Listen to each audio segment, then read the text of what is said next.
Boa tarde, senhoras e senhores. Boa tarde, estamos aqui iniciando o nosso bate-papo sobre navegação astronômica, né? Vocês já me conhecem, sou o professor Alcione Gonçalves, professor de navegação, e a gente vai dar continuidade ao curso de navegação astronômica que a professora Laís já iniciou com vocês, a unidade 1, unidade que fala sobre antecedentes históricos, sobre a navegação, o início da navegação astronômica, e a unidade 2, que fala sobre a Terra, sobre a esfera celeste, né? Comenta alguns assuntos muito importantes. Eu, nessa aula, pessoal, eu pretendo dizer a vocês que acho que preferia estar com vocês em sala de aula, preferia 1000 vezes, achava que até pelo trabalho que dá, mas também pela facilidade de explicar a vocês, de olhar no rosto de vocês e ver quem realmente estava entendendo ou não. Isso já, na verdade, já era um sinal, né, se estão compreendendo ou não, porque a matéria é complexa, é fácil, mas é complexa. Mas essa matéria vai ter que ser dada, pelo menos até enquanto a gente não pode se encontrar, via online. Eu vou explicar como é que ela está sendo feita e eu espero que vocês, que agradem a vocês. Eu quero fazer, antes de mais nada, eu falar que nessa aula a gente vai então conversar um pouco sobre assuntos diversos sobre navegação astronômica e começar efetivamente o sistema de coordenadas astronômicas. A gente vai falar sobre sistemas de coordenadas astronômicas. Mas eu queria, antes de mais nada, fazer a apresentação do professor. Como eu disse, você já me conhece, mas eu sou o professor de navegação, Alcione Gonçalves, né? E vou compartilhar, vou dividir com a professora Laís esse curso de navegação astronômica que será ministrado para o 3º ano de náutica, né? Os senhoras alunas, senhores alunos do curso de formação de oficial de náutica do SIAGA. Então, as aulas online, isso que eu queria explicar a vocês aí, ó. As aulas online que a gente está, digamos assim, iniciando agora, pelo menos comigo, né? Você já tem mais experiência, serão gravadas em uma ou mais partes por aula, em OBS Studio, né? Então, nessa aula particularmente, eu acho que eu vou tentar gravar em duas sessões, em duas gravações, né? Então, eu vou depois de fazer isso no OBS Studio, eu gravo na minha conta do YouTube. Eu tenho uma conta do YouTube que depois eu vou partilhar com vocês. E então, a partir daí, com o tal da URL lá, né, o link do YouTube, eu disponibilizo para vocês na plataforma Moodle, né, essa plataforma que o SIAGA usa para fazer aula online, para ficar disponibilizado para vocês. Durante as aulas programadas em QTS, né, o quadro de trabalho semanal, a interação com os alunos, eu acho muito importante isso, né, que a gente possa ter acesso, ter as dúvidas, porque efetivamente esse curso é um curso que vai demandar até paciência de vocês, porque vocês vão descobrir palavras novas, vão descobrir palavras que nunca ouviram falar na vida, já tem 20 anos, 19 anos, né? E falar em ângulo horário local, ângulo horário de Greenwich, e falar isso para falar menos, tem muito mais coisas que a gente vai ter que ouvir, muitos conceitos que são muito importantes e têm que ser entendidos, e vai depender de um certo traquejo, de uma certa cognição com relação até a geometria descritiva e outros fatores. Mas, durante as aulas programadas em QTS, a interação com os alunos será... Então, eu tentei disponibilizar o máximo possível pelo chat do Moodle, que eu vou tentar. Alguns professores já me disseram que às vezes não está disponível, né? O chat do Moodle, se estiver operacional, também estará disponível, né? A interação estará disponível no fórum do Moodle, que me disseram que também é boa e ela fica disponível durante todo o tempo. Então, quem quiser pode fazer pergunta pelo fórum. Eu vou ainda descobrir como é que eu faço para receber e responder essas perguntas.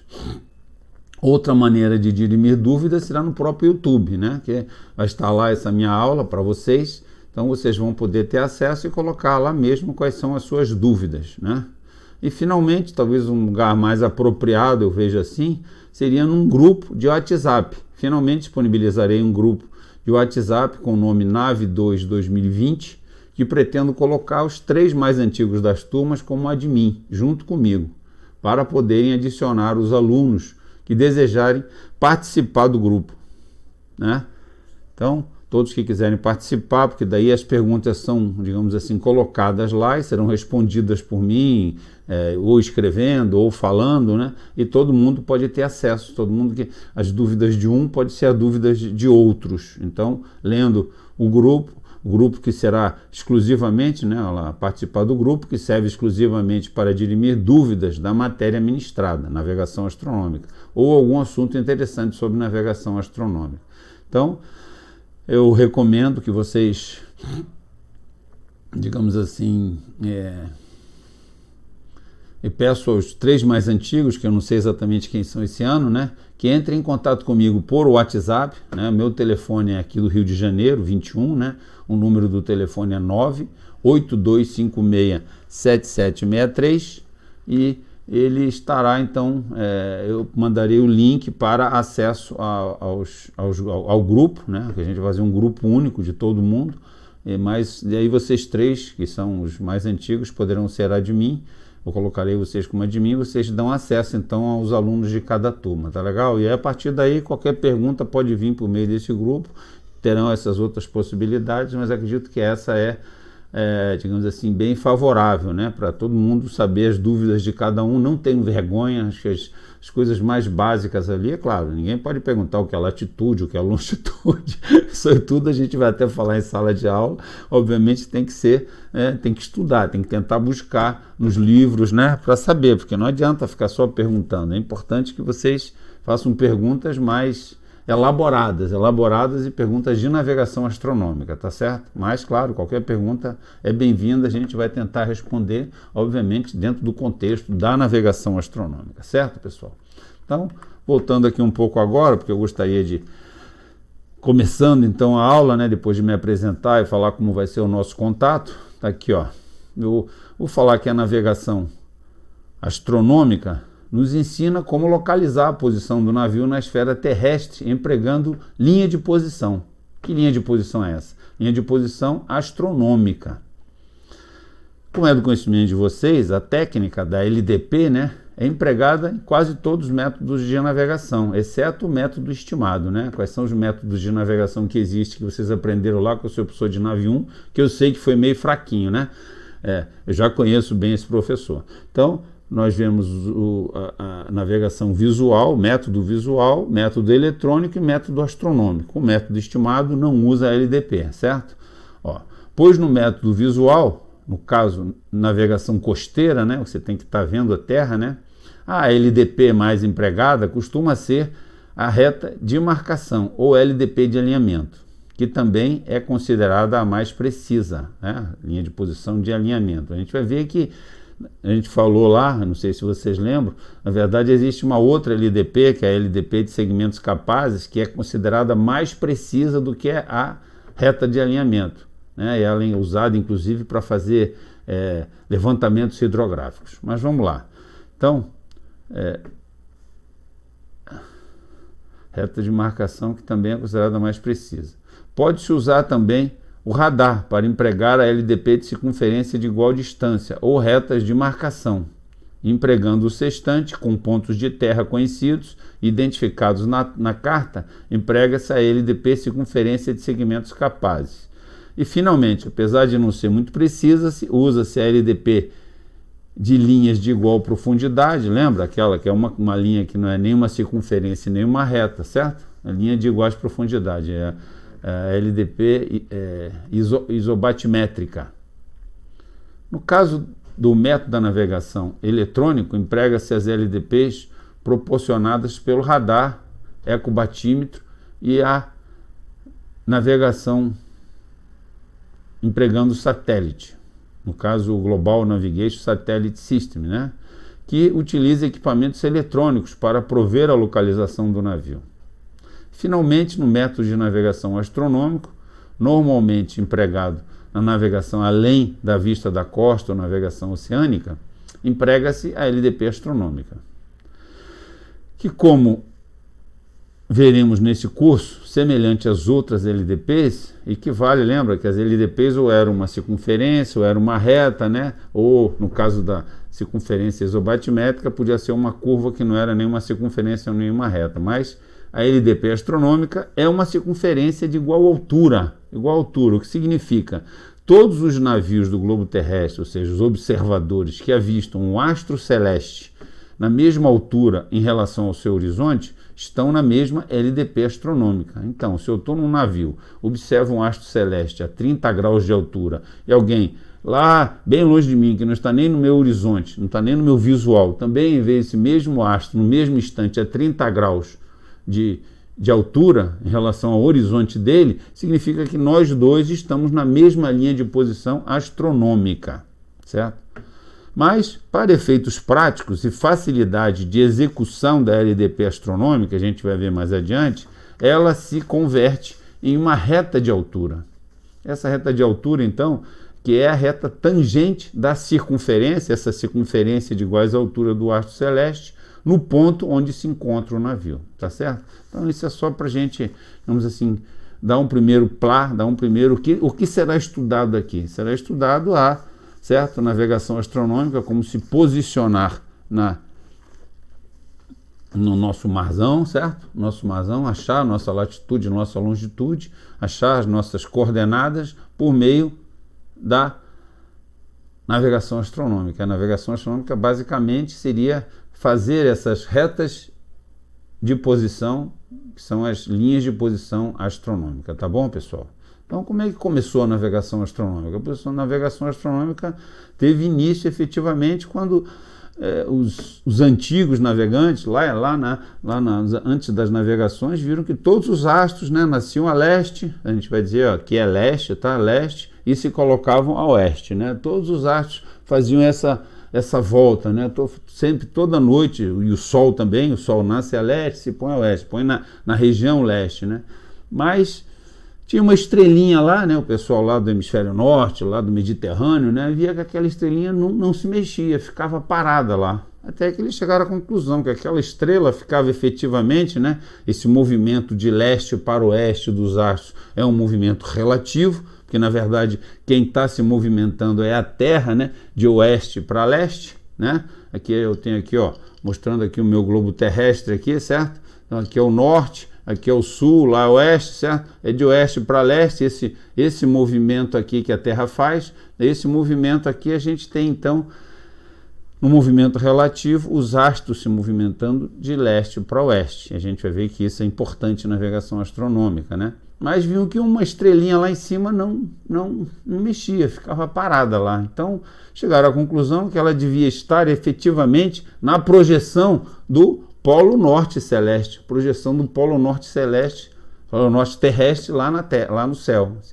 Exatamente essa estrela estava então no tal do Polo Norte Celeste. A gente vai ver que isso é muito importante, achar o Polo Norte Celeste, vai fazer parte, inclusive, é um dos vértices do nosso triângulo esférico de posição, e ele então vai, digamos assim, achando essa estrela, somente por essa estrela, para vocês verem, assim, nos primórdios da navegação astronômica, com a altura que se tinha dessa estrela, se tinha aproximadamente a sua latitude. Deixa eu ver que isso é fácil, não tem nada que fazer grandes cálculos, é simplesmente uma equivalência de triângulos, né? Então, em relação, se você tem uma estrela que está exatamente no polo celeste norte, e você tem a altura dela em relação ao seu horizonte, você tem como saber, ou seja, a altura dela em relação ao seu horizonte equivale efetivamente à sua latitude.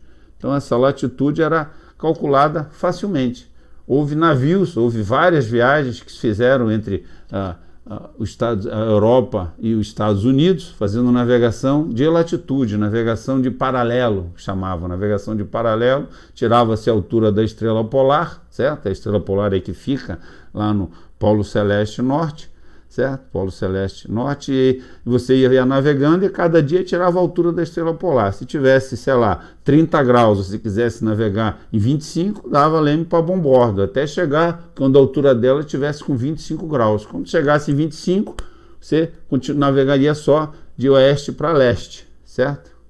De leste para oeste, aliás, de leste para oeste, para poder chegar, saiu da Europa e chegar nos Estados Unidos. Se por acaso baixasse, no dia seguinte você tirava a altura da estrela, estava 22 graus de altura, e você queria 25, e guinava para Boreste até que a altura dela chegasse aos 25 graus. Então, na verdade, o início da navegação astronômica, a gente pode dizer que foi navegação por paralelo, feito com a estrela polar. A estrela polar dá essa latitude. Depois, mais tarde, a gente vai ver que se descobriu outra maneira de descobrir também a latitude por meio de só um astro, que é o Sol.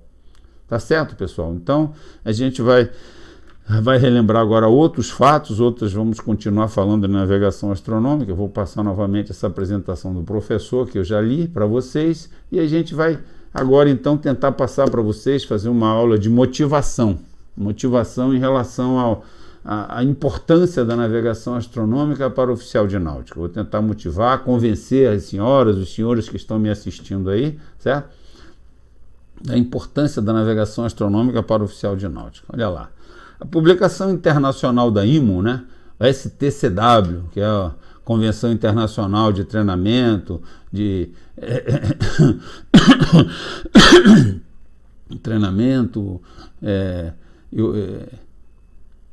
instructions para e oficial de quarto, lá, Convenção Internacional sobre Padrão de Instrução, Certificação e Serviço de Quarto para Marítimos, 1978, essa já é a tradução para o português, determina em sua tabela A21, que trata sobre especificação do padrão mínimo de competência,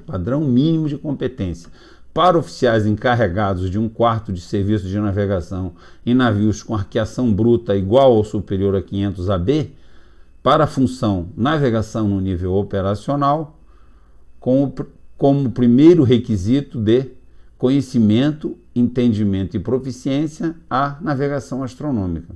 Então, vocês vejam, o STCW, que é, digamos assim, a nossa Bíblia da instrução, nossa Bíblia das competências que um profissional do mar, um marítimo, um aquaviário tem que ter, ela nos orienta que, para um oficial de náutica, a primeira competência exigida, a primeira competência descrita, vocês podem ver lá no STCW, certo? É só entrar no Google aí, STCW 1978, e procurar essa tabela A21 que vocês vão ver lá. Primeira competência exigida, navegação astronômica. Então, para vocês verem a importância do nosso curso. Vocês vão dizer, mas vou usar pouco, porque vai ter ECDIS, vai ter toda essa coisa. Sim, é certo, vai ter. Tomara que vocês naveguem sempre com todo conforto. Mas, se você não usa navegação astronômica, se você não treina navegação astronômica, quando precisar dela, você não vai saber fazer. Então, até mesmo quando você tem o ECDIS, até mesmo quando você tem um GNSS, capaz de te levar de um ponto a outro com segurança, é fundamental você continuar treinando a navegação astronômica, porque no dia que ele faltar, no dia que você não puder usar, você vai ficar na onça, e o comandante do navio vai cobrar você. Você não é oficial formado no CIAGA, então você sabe fazer a navegação astronômica, sabe tirar uma reta de altura, sabe fazer as linhas de posições astronômicas, tá certo, pessoal? Então essa é a primeira, digamos assim, mais importante que eu vejo como para que o conhecimento da navegação astronômica. Eu cito também, de uma forma até, digamos assim, mostrando uma contradição que existe entre a própria nossa Organização Marítima Internacional. Olha só, isso aqui é o SOLAS, né? O SOLAS é a Convenção Internacional de Salvaguarda da Vida Humana no Mar, né? No seu capítulo 5 fala especificamente de segurança da navegação, né? Tem um capítulo inteiro aqui falando de segurança da navegação, inclusive a publicação que exige que se leve, por exemplo, cartas em papel a bordo, né? Cartas náuticas em papel, caso você tenha um ECDIS para, digamos assim, para deixar de ter que levar a carta a bordo, você tem que ter um ECDIS funcionando e tem que ter um em backup com uma fonte de energia independente para que você não tenha que ter as cartas náuticas. E só para mostrar a vocês, então, a incoerência, o STCW, como primeira competência, é a navegação astronômica, mas o SOLAS não exige sequer que se tenha a bordo um sextante e um cronômetro, que são os dois equipamentos, os dois instrumentos náuticos fundamentais, indispensáveis para que se faça a navegação astronômica, certo? Então, mas o SOLAS, como fala em segurança da navegação, eu acho que é uma questão de entendimento profissional. Se você é profissional e na navegação, quanto mais você tiver a possibilidade de resolver o seu problema de navegação, qual é o seu problema de navegação? Sair de um ponto, chegar no outro com segurança. Nós estudamos isso lá em Nave 1, certo? Então nós temos que fazer esse trajeto conhecendo tudo o mais possível. Eu sempre falei para vocês, é um leque de informação muito grande. Então, se você tem essa possibilidade de ter a navegação astronômica na mão para fazer também resolver essa questão, poder fazer a navegação, saber onde você está, saber para onde você tem que ir, onde eu estou, onde eu quero ir. Então, se você dispensa essa condição de navegação astronômica, você está, digamos assim, infringindo um grave crime, um grave erro à segurança da navegação, tá certo? Eu acho que a segurança da navegação é citada no Solas capítulo 5, mesmo lá no Solas não tendo obrigação de se levar um sextante, um cronômetro, mas nas publicações brasileiras sim nós temos, nas normãs. As normãs exigem que os navios tenham a bordo, certo? Então você pode fazer uma obrigação dentro do seu país, tá certo? E finalmente, queria falar com vocês um pouco, né, dentro da importância da navegação astronômica para o oficial de náutica, o e-navigation.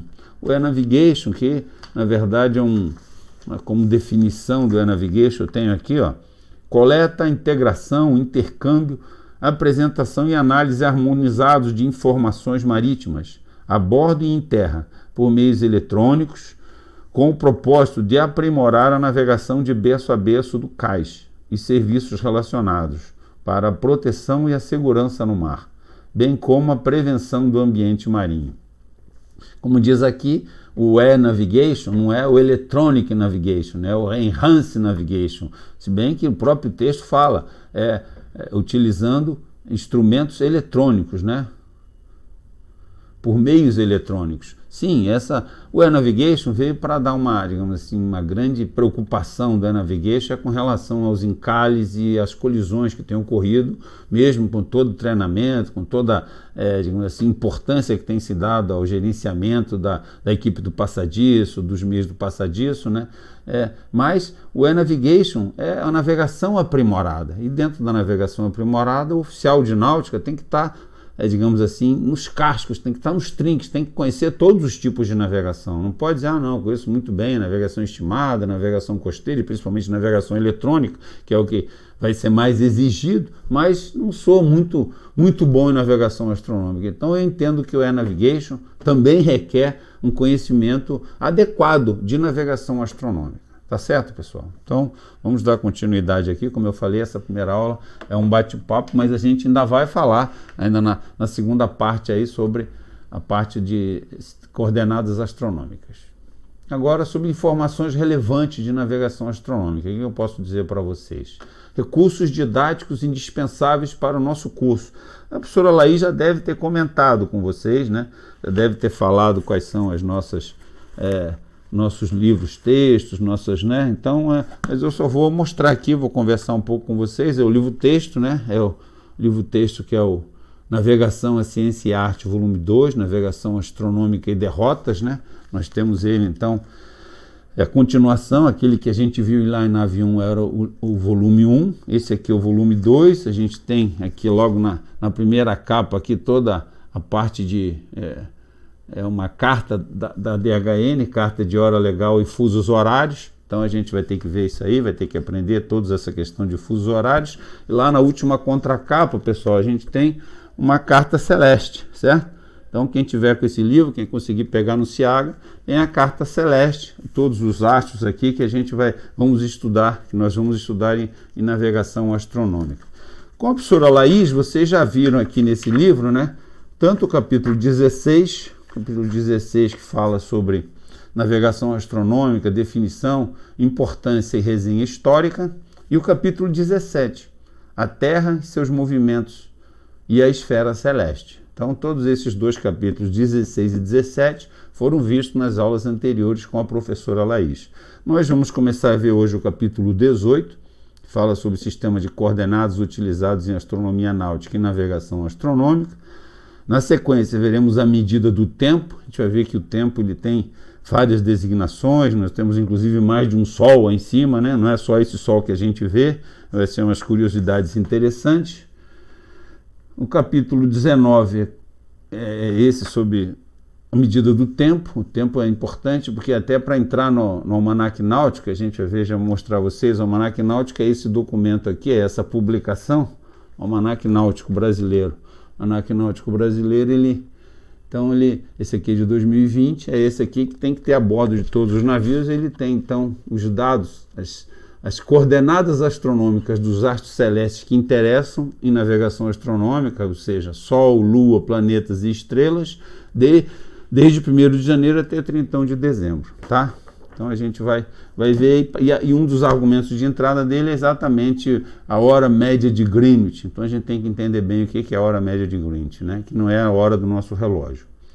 O capítulo 20 do livro, texto, Navegação, a Ciência e a Arte, ele é combinação do sistema de coordenadas utilizados em navegação astronômica, o triângulo astronômico ou triângulo de posição. A gente vai ver então sobre o triângulo de posição, o triângulo da paz, polo, astro e zênite. A gente vai ver mais adiante, vai ter essa definição.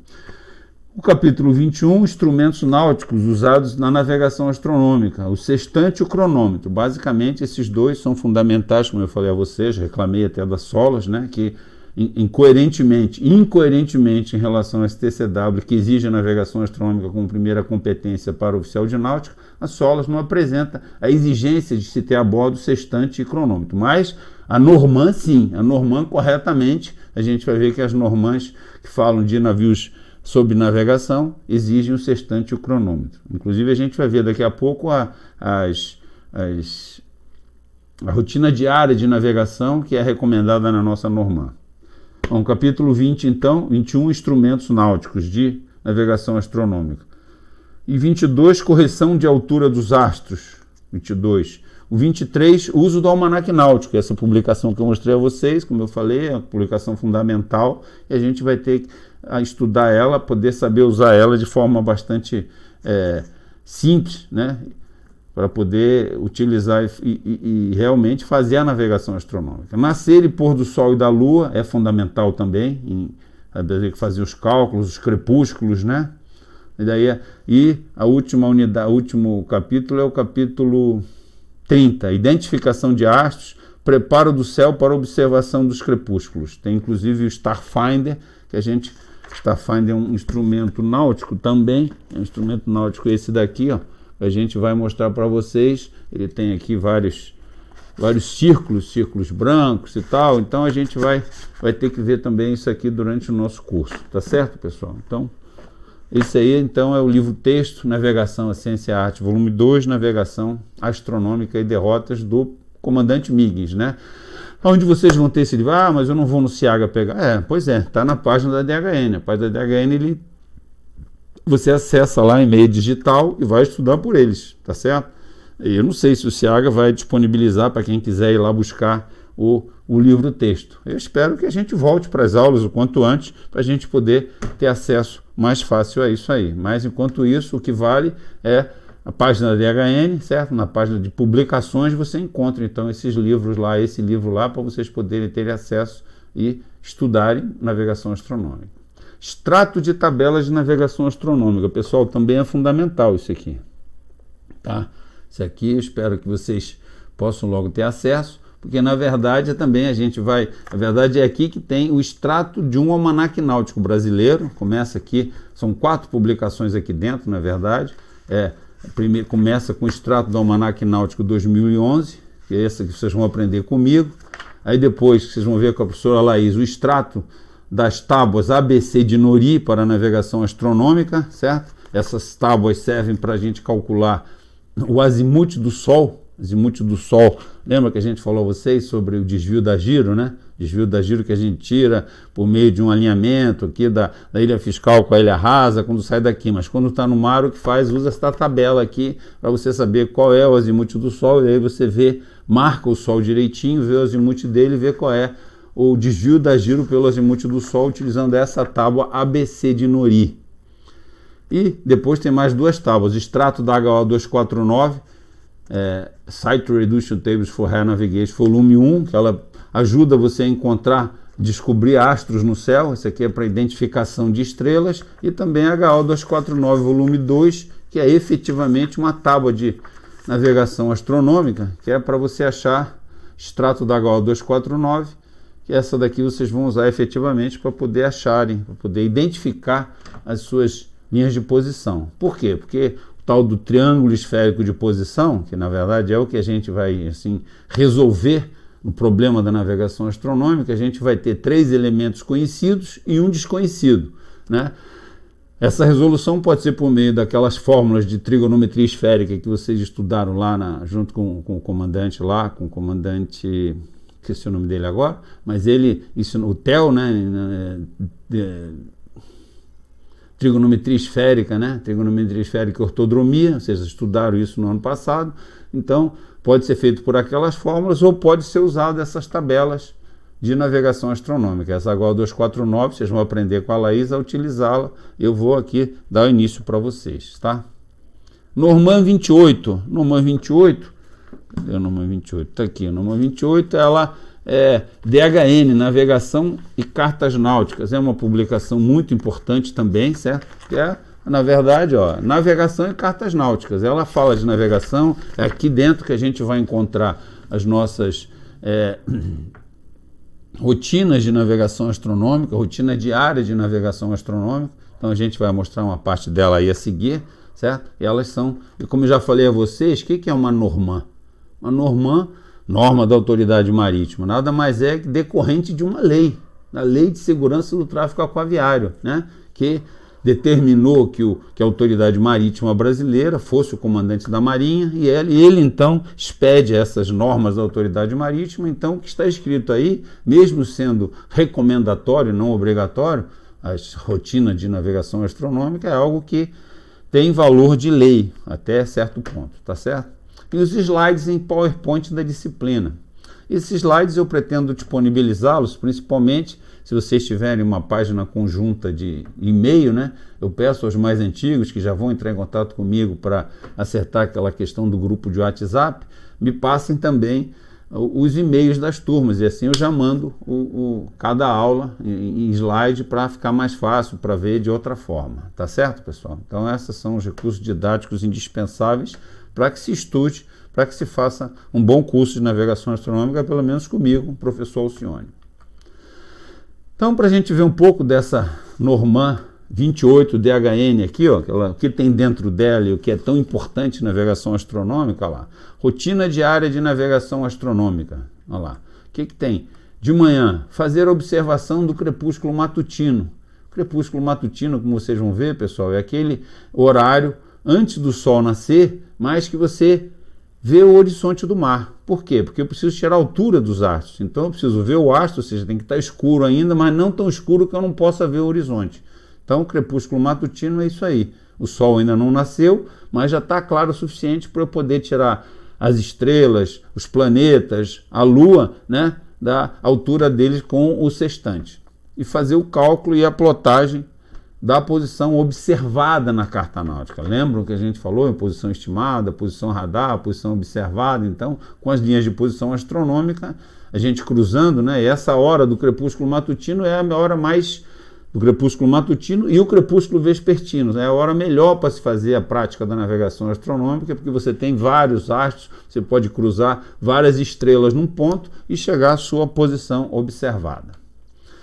Calcular o desvio da giro, foi aquilo que eu falei quando você usa a tábua ABC de Nori. Você calcula a hora que o Sol vai nascer e nessa hora você tem calculado pela tábua ABC de Nori qual será o azimuth naquele lugar que você está, naquela latitude e longitude. Então, por aquela posição, você vai tirar aonde o Sol vai nascer, qual é o azimuth do Sol, né? A gente vai mostrar a vocês como é que se marca. Azimuth é uma marcação verdadeira do Sol, né? Então a gente vai tirar o azimuth do Sol com o peloro, né? O peloro tirar uma marcação verdadeira da hora que o Sol nasce e vai comparar com aquilo que a gente calculou. E aí vai ver qual é o desvio da giro pelo azimuth do Sol, tá certo? Calcular a reta da manhã. A reta da manhã é uma linha de posição. Uma linha de posição, cerca de 9 horas local. Uma reta da manhã, reta do Sol, claro, né? O único astro que você vê durante o dia vai ser uma LDP do Sol. Às 9 horas você tira a altura do Sol, vê no cronômetro a hora direitinho, e aí faz o cálculo e faz uma linha de posição do Sol, tá?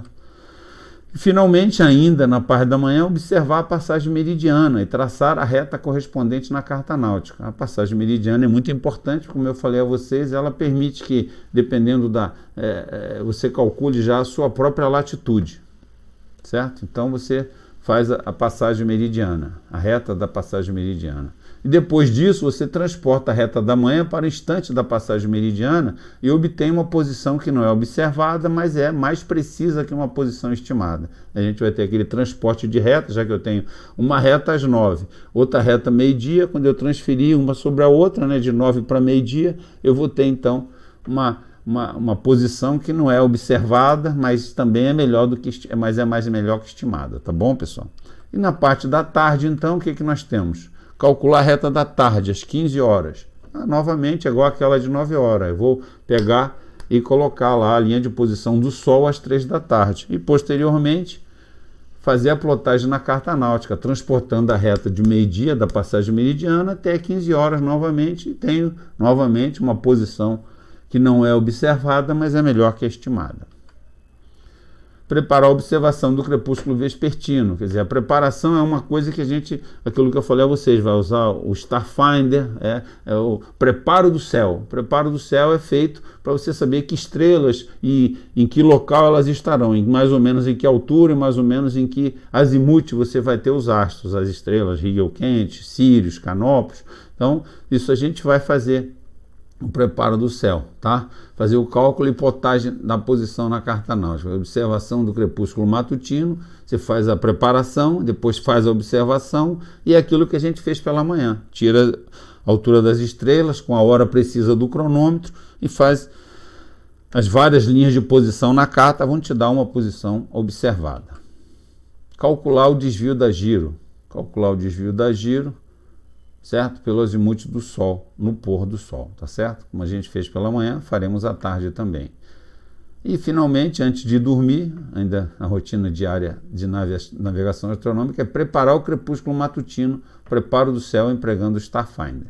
Tá certo, pessoal? Então, essa é a rotina diária que consta, todos esses itens constam da Norman 28, é uma recomendação, mas eu acho importante vocês desde já saberem o que nós vamos fazer com que vocês aprenderem em navegação astronômica. Isso é que será exigido de vocês em navegação astronômica a bordo quando vocês estiverem nos navios. Tá? Os pilares da navegação astronômica. Eu acho que a professora Laís já deve ter comentado alguma coisa, eu vou passar rapidamente aqui. Geometria descritiva. Geometria descritiva nada mais é que, nesse caso da navegação astronômica, a capacidade de observar e compreender em 2 dimensões o que ocorre em 3 dimensões, certo? Olha só, pessoal, esse globo terrestre aqui, né, ele tem 3 dimensões, né? A largura, comprimento e altura, né? Então ele, certo? E quando eu colocar ele em uma folha de papel desenhada aqui, um mapa do Brasil e tal, eu passo só em 2 dimensões, é mais fácil. Eu vou ter também, certo? Se eu colocar aqui essa bola aqui que eu emprestei da minha neta, certo? Com uma esfera celeste, essa esfera celeste projetada em 2D, é preciso que você tenha uma boa visão da geometria descritiva para você poder entender. A gente vai ver que a navegação astronômica é preciso ter uma certa visualização. Então a geometria descritiva, inclusive, ela consta de um trabalho que normalmente eu dou, valendo 2 pontos. Se a gente voltar a ter aula pessoal, né, aula lá no CIAGA, esse trabalho vai valer. Eu vou mostrar até a vocês como é o formato dele.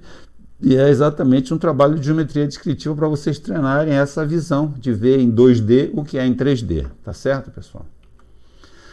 Trigonometria esférica vocês já estudaram em TEL, né? Trigonometria esférica e ortodromia, né? Junto com o professor lá, certo? Capacidade de resolução do triângulo esférico de posição. Triângulo polo astro zênite, possibilitando conhecer grandezas desconhecidas a partir de grandezas conhecidas. Como vocês viram lá em navegação em trigonometria esférica, né? Para ser um triângulo esférico de posição, os seus lados têm que ser um arco de círculo máximo. Então a gente vai ver no próximo slide, já vou falar sobre círculo máximo, é fundamental essa compreensão sobre o círculo máximo, tá certo?